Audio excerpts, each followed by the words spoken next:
Hello everyone, welcome to our Let's Play series of Pathfinder Kingmaker. This is Colonel RPG as usual, and I'm very happy that you're chosen to join me today because there's nothing over there. I just went there, and there's nothing. So we're exploring, oh, can I take that? I can take that indeed. We're exploring we're gonna explore the Varnhold area. We're gonna take the high ground over there, and I could and would like to, can't move the map?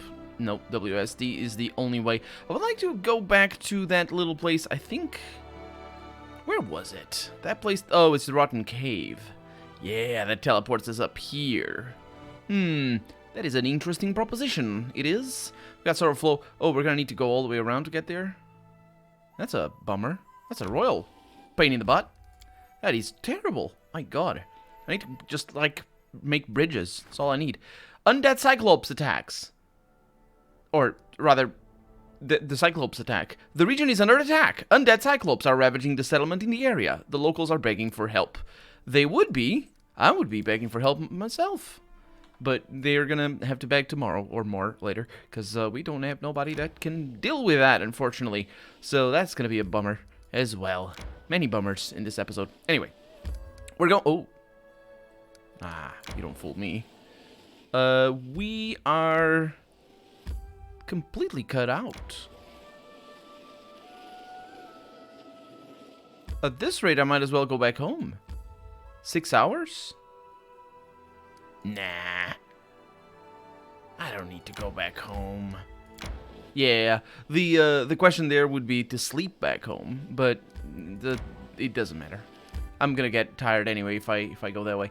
Okay, so we want to go. We've taken that. We want to go up there. We want to go over here. So we want to go directly to Varnhold. Hiccups and all. And I got Peaceful Travelers. Sure. I hope I'll be able to move, because otherwise it's going to be the Skeleton Man again. Of course it's Skeleton Man. Okay. Bye, Skeleton Man. Have fun being a skeleton and a man. Off we go. And so, yeah, it's I think the game got patched, by the way, in between... last episode and this one. I'm recording this episode. Oh, that's not great. That's the one. I'm recording this episode in the day or on the day before it goes up, so you will be able to correct me if I'm wrong. I will actually check for myself. I won't be able to correct myself now because I'm just speaking off the cuff. But I do believe that the game has been patched with more late game bug fixes. I think the pace that I play games in general, well, now that I have a YouTube channel, mind you,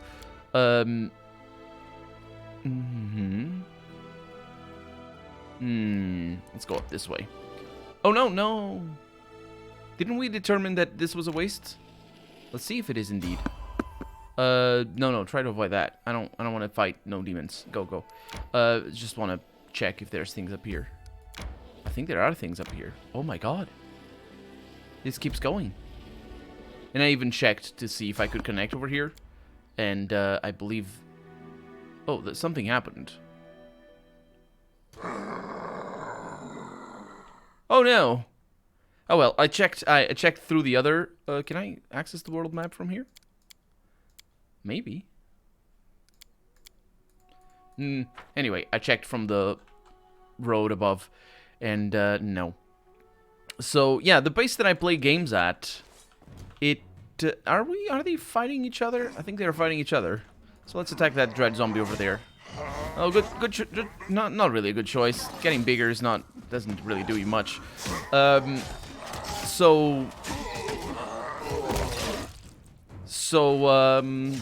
the rate I play games at, they tend to be mostly complete by the time I finish them. Like, mostly bug fixed and all that sort of stuff. And I don't know if developers make that as, or, you know, go for early game patches earlier than late game patches, precisely because people will tend to do that. There's other reasons why they would do that anyway, so that probably doesn't play into account. The biggest reason is that most people don't finish their games, which is just the nature of how life works. Really, that's just how it is. I mean, not life, I guess, but you will always have more people playing the beginning than the people who play the end. That's just because you have to go through the beginning to get to the... That makes sense, right? Either way, the thing is, most people don't finish their games. And when I say most people, I mean, like, the vast majority of people who start playing any game do not finish their games. Things like 5% of people finish RPGs. And that's with the lucky RPGs. I get the impression that maybe this game is a little bit too drawn out for a lot of the people, so I don't know how many people have finished it. Steam tends to be a pretty good gauge, though, because you can just look at... Can I leave through here? I don't think I can. Because you can just look at the achievements at the end of the game and all that sort of stuff. But it's sort of befuddling that, to be honest. Like, myself, I grew up playing games over and over again, and that, in fact, shaped a lot of my taste in RPGs because, you know, I would want to play it again, and I would have to find it to be interesting and fun for a second playthrough. Just because of, you know, I didn't have too many RPGs, so I had to play the ones that I had. Or basically, I tended not to play the ones that I didn't like. That's more the kind of thing is. Anyway, this is a surprise because if we come through there, we get sent back, and I get the impression we're going to be sent back anyway from here. Oh, we can't even go there. Oh, sure, I'll visit. I probably should go back home though. What is it? This is not. Let's see where our home is. Very far away. Yeah, this is going to be a bit of an issue, isn't it? Rinder Past Burial Ground.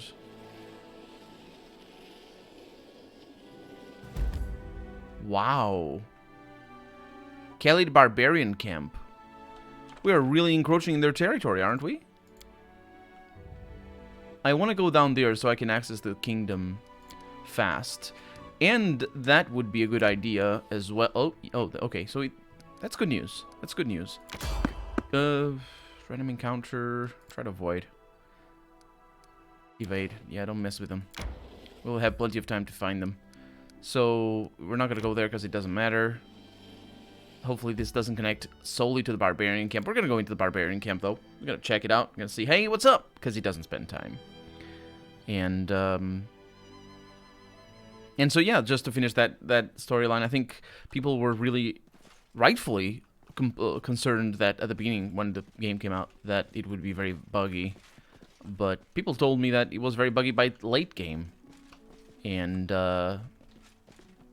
while I did find some bugs here and there for this game, especially early on, it's been very stable. And the developers have definitely followed through. DLC, patches, and then just yeah, good stuff. So on the low grounds among the hills, some Numerian barbarians had set up camp. While obviously set up recently as a place to rest, it was thoroughly constructed. Along with a stake palisade, the Numerians had reinforced their camp with a deep moat. Spotting the body of some unlucky thief at the bottom, it seemed they made a good call.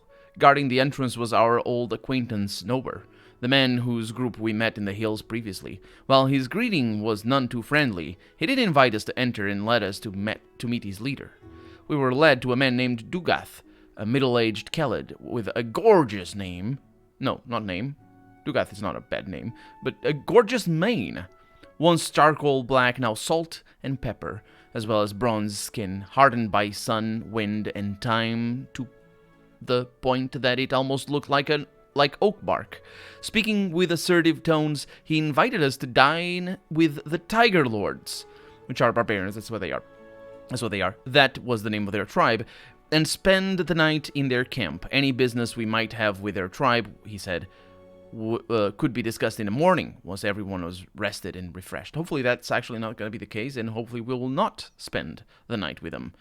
Not wanting to offend the barbarians who'd proven to be commendably hospitable, we accepted the invitation. Also, wanting to accept the invitation, we accepted the invitation. I say, Lindsay, you don't make the decisions here. Although, unfortunately, I don't either. Anyway, within minutes, we were seated by the bonfire with goblets in our hands. As guests, our goblets were wrought of skillfully decorated silver, with intricate carvings depicting scenes of battle. Do as I do. Oh, that's Amory talking. Do as I do, she says, or actually whispers. My god, my voice acting is on point today. Into the Baroness's ear. They really care about tradition here. The cupbearer filled everyone's goblets with wine. When Dugath raised his cup, officially starting the feast, the Baroness raised their cup as well, can we not? Okay, drained her goblet to the dregs. took a small sip from her goblet. Okay, I guess we're not raising the cup. Stood and proposed a toast to the health to the people gathered here. Let's go with that, yeah. The Numerians listened to the toast in awkward silence, most likely because they don't know what toasts are. But when the Baroness stopped speaking and drained her goblet, they burst into angry shouting. All of them spilled their wine on the ground. Oh, they don't like me. Yeah, I say they don't know what toasts are. Fun fact, Portugal does have toasts today, because a lot of culture just gets, assimilated through cultural osmosis. I think that's the process. Anyway, Portugal, here in Portugal, we just have speeches. And we'd have speeches, we would have, but the toast itself is a different thing than a speech. You'd have a speech with a toast, but to toast to somebody's health, I believe, is the actual Nordic tradition. That is not common here in Portugal, at least historically. And I say historically, I mean in the last, even 50 years ago, that wouldn't be very common. So it super wouldn't be. It's not normal for us to assume that the Numerians would know what toasts are in the first place. It was apparently a barbarian tradition, offering the first cup to the spirits. I didn't drink it, but anyway, only after the cupbearer filled their goblets again did the Numerians start to drink, and so did we. The main course, unsurprisingly, was meat. Is it unsurprising? Are they horse lords? Do horse lords eat mostly meat? I don't think that's the case, actually. Well, it is in, like, A Song of Ice and Fire or Game of Thrones, but that's... Well, actually, it isn't in A Song of Ice and Fire. Game of Thrones, they're depicted as eating mostly meat, but in Game of Thrones, they eat a lot of forage, that's the word. While hunting in the hills, the Numerians had killed a deer and 2 wild boars, all now roasting over an open fire. As the tribe's guests, we were offered the best pieces. Fierce in battle, the Numerians were equally fierce at the table. They frantically tore the meat apart with knives, bare hands, and teeth, as though attacking the throats of their worst enemies rather than eating roast venison. Only one camp inhabitant didn't join the dinner. Far from the festivities, a slim woman wrapped in a grey cloak sat alone, her face hidden behind a piece of cloth. She was so quiet and still, at first I didn't realize she was a living being at all. Yeah, because she's slim, but underneath that, she could be a skeleton for all we know. And in fact, she might be a sorcerer. Or a sorcerer, I mean a lich. A sorcerer or lich. Anyway, sorceress would be. Anyway, she was so quiet and still, I didn't realize she was a living being at all. The Baroness, let's see, she's gonna do something that's gonna insult everybody. Ask the Tiger Lords who she was. Yes, let's go with that. Glancing cautiously between Dugath and the woman, the Numerian explained that the woman was one of the defaced sisters, half priestess, half wizard. Because those are 2 mutually exclusive things. And they are in Dungeons and Dragons, just not in storytelling means. While they may try... It's just basically multi-classing. What's the big deal? Actually, I don't know. Can you No, you definitely can multi-class. Of course you can multi-class in this game. In this setting. Or in this rule set, I should say. While they may travel along with the Numerians, they never ate at the same table. Which is funny, because they don't have a table. Judging by the tone the barbarians used when speaking of the woman, it was easy to tell that none of them held any warm feelings towards these defaced sisters. Or just, we could assume other things as well. After everyone had eaten their fill, it was time for entertainment. The barbarians began singing a drawling song in their guttural language, which is, to be expected, known as Halit, the song is, or the language. The both, maybe? It'd be cool if we were both. Can you imagine? Just them. That would be super cool. Like, do you know how there's cultural songs that are very common to specific cultures? Or specific countries or nationalities or whatever? Can you imagine if the name of the song, or type of song anyway, would be the name of the language? That would be, even if people didn't sing normally, that's a cool thing for a fiction or for real culture. Later, one of the Numerians explained that it was a ballad about a brother and sister who defeated a huge metal spider. The song that followed was a comedic piece about the adventures of a stupid werewolf. It's like the Numerians all sang it together. It was clear that each of them knew that one by heart. Almost everybody clapped to the rhythm, though some thumped their knives or their knife handles on their shields, and Our half-orc acquaintance, Bolga, accompanied the song on a vargan, which is an instrument, but I don't know what it is.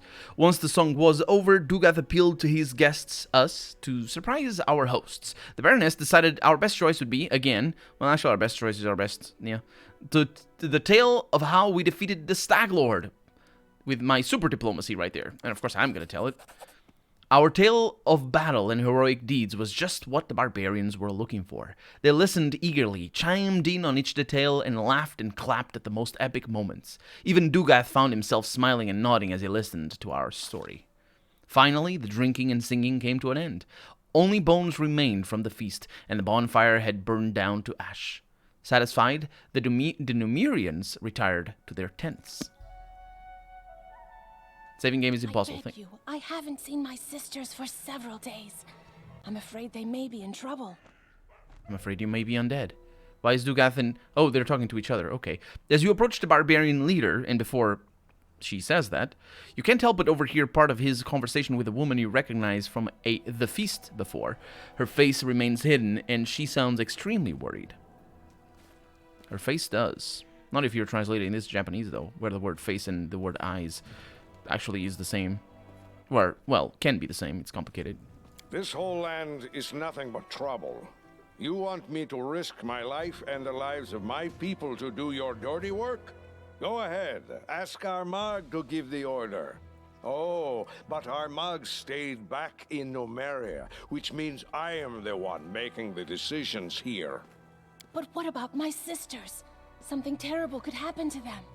You sisters insisted on this expedition. So it's your price to pay. With your blood, not ours. Something terrible could happen, you say? It is too late for that. We already lost good men on this pointless journey to nowhere. Whatever Armagh needs, it's not here, and it wasn't here from the start. But you didn't come here for him, did you? You came for your own reasons. You want some magic toy that once belonged to the ancient Cyclops. Well, I'm not leading my men to their deaths for that. Dugath. This conversation is over. You want help? Why not ask our guests to help you? If you can afford their rates, that is. As for me, my single remaining goal is to get my people home alive, and well, and as soon as possible. The woman leaves, sobbing. Dugath turns to you. I laughed because he said, and well, as if it weren't alive and well. I'm trying to place the accent there for the voice actor. I can't rule it out being Russian, but it does not sound like a Russian accent to me. I can't... I mean, I guess there are multiple Russian accents. It's complicated. The language or the accent there, the difficulty with the sound, the very, very specifically sound of the H, and as well some of the other consonants were very different from a native speaker. But I can't say what it is. I wouldn't say Finnish, maybe, because I do know the Finnish accent, and it kind of had some things from there. But then again, Russian and Finnish, well, while two very different languages, they do have some similarities. Do you know me? No, wait, I didn't read the... Oh, this is Dugath. Dugath turns to you. Good morning. Well, let's get down to business, shall we? Introductions aren't necessary, Baroness. I know who you are. Let's discuss how we can be helpful to one another. Do you know me? How? Do you think? We keep an eye on everything that happens in the region. It's smart to know our potential employers and our potential enemies. Who's that woman? Wish I knew who these witches are and where they came from. Our chieftain, the great Armagh, spirits bless him, trusts them as if they were holy oracles. He sent us with them to these dead hills, and none but the sisters and the chieftain himself know why. Who am I to confront the chieftain? So now we wander these lands, chasing the unknown. There's another. That's curious. That's really curious as well. There's another detail there. Did you see how he pronounced the word "but"? He gave a very "w" sound to the B. And I don't know enough of German or Germanic languages in general to know why that happens. Why it's like, for example, it's so easy to interchange that. Like, for example, the word "what" becoming "wat." And it can be just out of usage, because the German, of course, W is read as V, where V is read as F a lot of the time, if it's at the beginning of the word. Anyway, my point is, he's definitely Germanic, so not Russian. I don't think Russians do that with the B's. But it's also interesting, because B and V, they're two different words, but they come from the same sort of mouth gesture. There's a term for that. It's like palatal obliterations and some. There's names for the types of sounds we make with our mouths, and I don't know enough to know. I don't know them off the top of my head, is what I mean. But it's also interesting because there are people who interchange B and V, or rather, make V's sound like B's, and I do believe Portugal is not the only one. This is not Portuguese accent at all, of course. Do you know anything about what happened in Varnhold? Or Varnhold? Varnhold? That's the one. Isn't that the village Megar Varn got from the Ristovic Sword Lords? I know Varn. He's not the best fighter, but not the worst. As for what happened there, I wouldn't know. Yeah, there's a DLC about that. So how can we be useful to each other? I'm afraid we can't. At least not yet. I'd be happy to take a new job, but our chieftain's orders were strict. Search the location and come back with a report. But if you could help us here, say, by finding whatever these witch sisters are looking for, or maybe just making them disappear forever. Mark my word, Baroness, the Tiger Lords never forget those who help them. There's a whole army of you here. How did you manage to get so far? None of your business, actually. But just to reassure you, we weren't sneaking into your lands without permission. I'll answer. It was magic. That doesn't mean you weren't sneaking without permission. Opened some strange tunnel, and we used it to get here from Numeria. Gorham witnessed my words. I'm no coward, but I'd rather march for a month through all the river kingdoms than use that damned tunnel again. It was strange, wrong, just like those witches themselves. I like that I like that he went that way. He says, I'm no coward, and I was expecting him to say, I'm no coward, I will march through the rivers if I have to. This is... teleportation is for pansies, because that's the, sort of tropey, or sort of tropey way of looking at it. Nope, he's actually just afraid of the things that he probably saw during the tunnel, which is pretty cool, because it just adds to the, ooh, spooky. What are you looking for here? I wish I knew. The sisters are looking for something, but they won't tell anyone what it is. I guess it's some antique that used to belong to the Cyclops. Some magic trinket or something. As for me, the only thing I'm looking for is a good reason to quit this nonsense and return to Numeria as soon as possible. I think we're gonna have to help the sisters, because she was talking at the beginning about how her sisters she hasn't seen them yet, or for a while. Is this how you serve your liege? Valerie frowns. Whose liege are we talking about? I mean... Don't confuse our chieftains with your kings, knight. It's the chieftain who swears an oath to the tribe, not the other way around. Liege. I was one of the tribe's elders when he was in his first teeth. How did it go? Did you find anything of interest? If we did, do you think we'd still be here now? The only thing to be found in these hills is one's own death. A group of my men entered a cave that turned out to be a spriggan den. They barely survived the encounter. Also, we found the ruins of some old tower, ancient as the world itself, and useless as this expedition. There is nothing to be found here, except, like I said, for one's own death. Okay, well, let me ask you a question. Ask away, why not? I don't promise I'll answer, though. You don't need to laugh. That's how questions work. All my life, anyway. Tell me about yourself. I'm Dugath. That wasn't a question. None of these are questions. And Harith Three Fingers from the Tiger Lord's tribe. My entire life, I've served Gorum, first on the battlefield, sword in my hand, and later with prayer as well. I've fought in battles all across the River Kingdoms, in Yoberia, Guld, Ustalev. My price is high, my hand is steady, and my sword is deadly. Finishing his speech, the man gives you a wide grin, showing off several missing teeth. Tell me about Gorum. Our Lord in Iron doesn't like empty talk. He's the god of those who act instead of chatter. His palm blesses every sword ever crafted, and wherever at least two men meet in battle, he is there with them.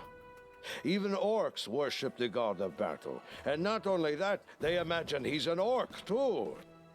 It's all nonsense, of course, but there may be a grain of truth to it. For anyone can aspire to be like him. A human, an orc, and even an elf. Anyone who grips his iron to make his enemy bleed. Well said, old man. Truly well said. Blood! I cut her off. She was just gonna scream. That was a good cut off, though. Harim opens his mouth, obviously wanting to say something, but just sighs and waves his hand instead. Yes. Tell me about your tribe. There are many tribes in Omeria. Each does its best to survive. The Black Horses sell adamantine. The Blood Pikes rob caravans, and their white scars lick the boots of the Technic League. As for us, the Tiger Lords, we are mercenaries, and the best ones in this part of Avestan. Remember this, Baroness. If you keep your throne long enough, we'll meet again. Sooner or later, fighting side by side, or otherwise. Who knows? And some deal in slave trade. Yes, there's plenty of those too. And their numbers will never dwindle, so long as the Technic League runs the country. Tell me about your chieftain. He's a strong fighter, brave one. He says he's Armagh, an incarnation of a hero from the old times. Just don't ask if I believe it. Armagh is smart. He knows how to do business. If he'd only pay less attention to what those witches whisper, he'd be a perfect chieftain. What about Numeria? It's not pronounced like that, but I'm gonna keep pronouncing it like that. Eons ago, stars rained down on Omeria. Pieces of metal, both dead and living ones, fell from the sky.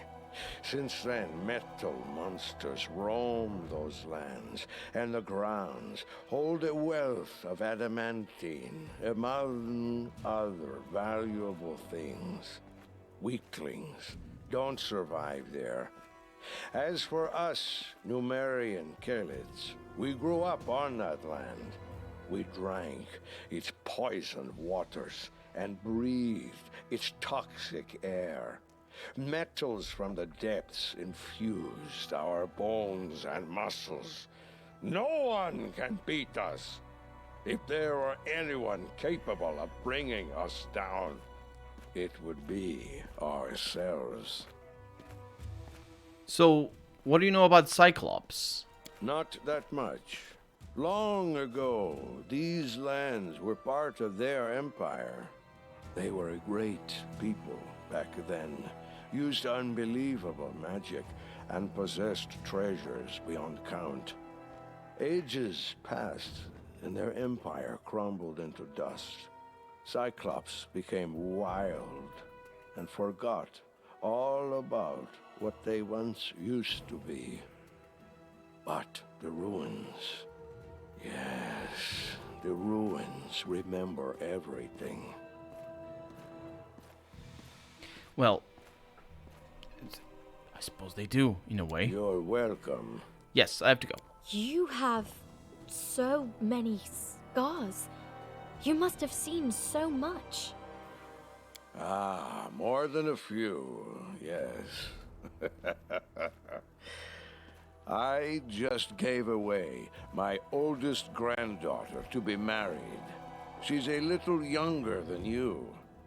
And that's why he has all the scars, because she beat him to almost death, apparently. So you have vast experience, and not just on the battlefield?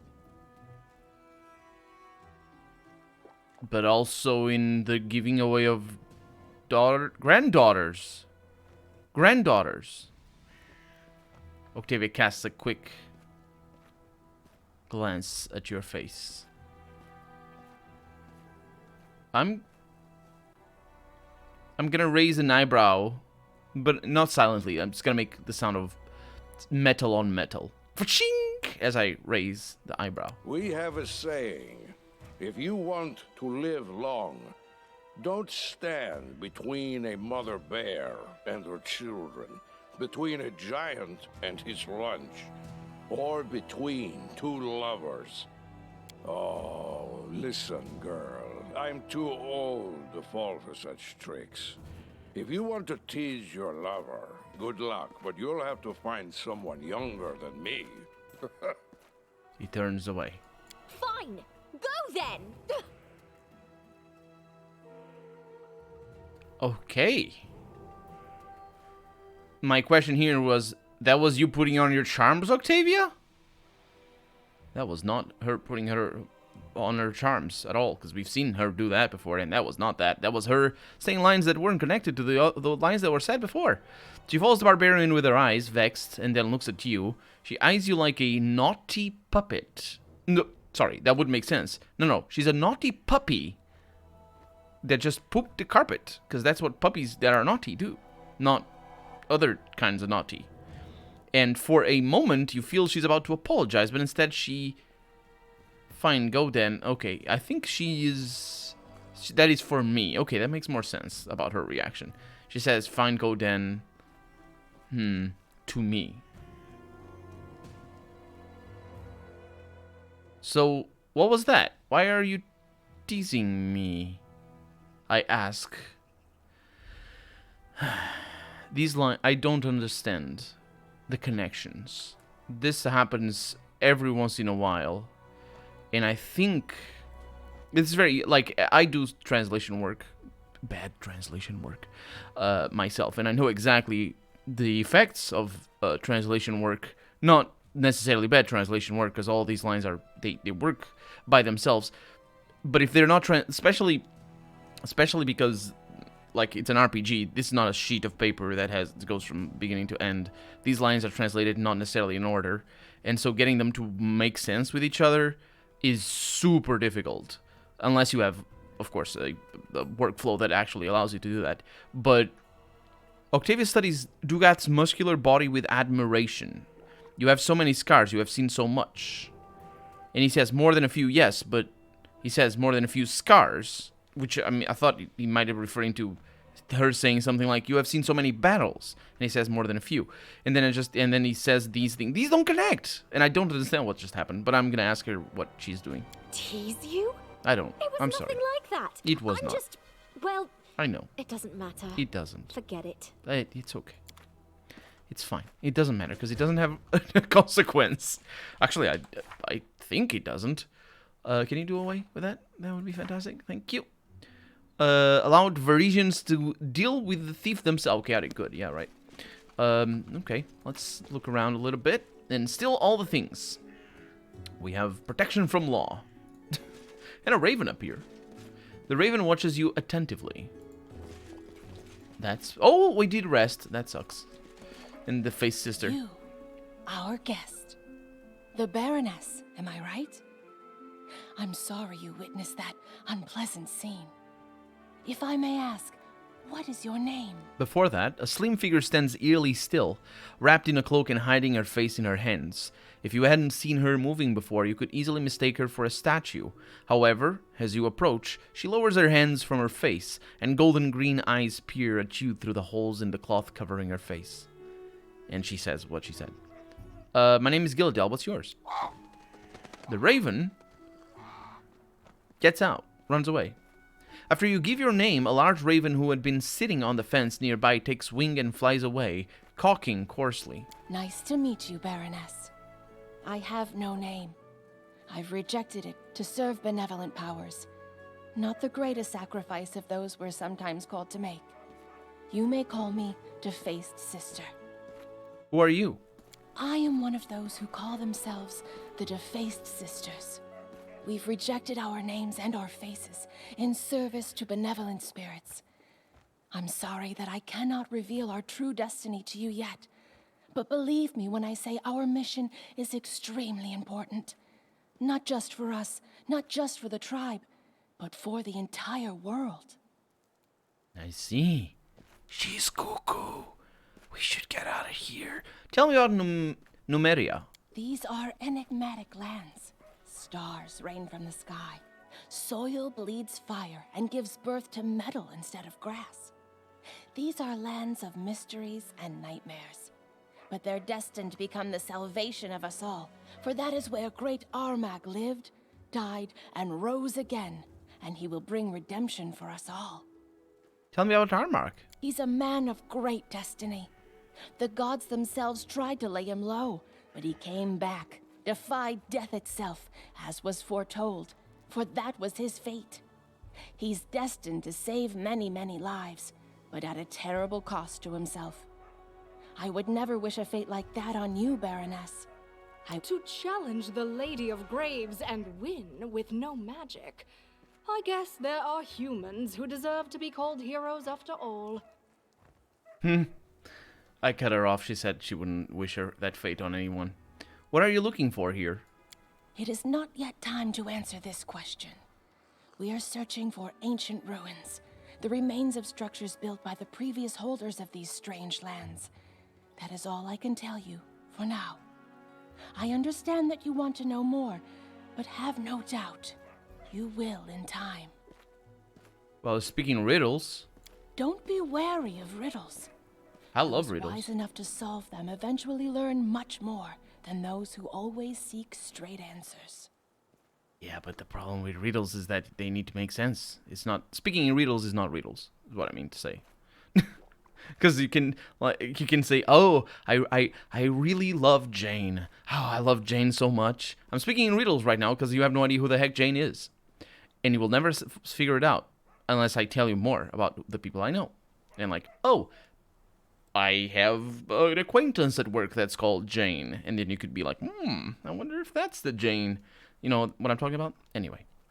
So what were you and Dugath arguing about? Because what I mean is that she's saying things that we have no way to know at the moment. This is foreshadowing at best. And it's not like it honestly will work better if you know already at the ending and you're just listening or hearing her or reading or listening. And you just see, oh, that's what she's talking about. Of course I know what that is, because I know the ending of the game. That's cool, but we don't know. What were you and Dugath arguing about? My sisters. They each went out on their own quests and never returned. Not one of the three. I can understand Dugath. He doesn't trust us. But by refusing to help my sisters and me, he puts himself, his people, countless innocent souls in grave danger. If only I could soften his impertinent heart. Indeed, if you could. But we're out of time for the day. So, yeah, you're not going to be able to do it in this episode. For right now, I'm Colonel RPG, and this has been Pathfinder, Kingmaker. I really hope you've enjoyed it, and if you did, go ahead and leave a comment. Like the video if you want to see the next episode come out sooner rather than later. But above all, thank you so much for watching, and I hope I'll see you next episode. Bye-bye.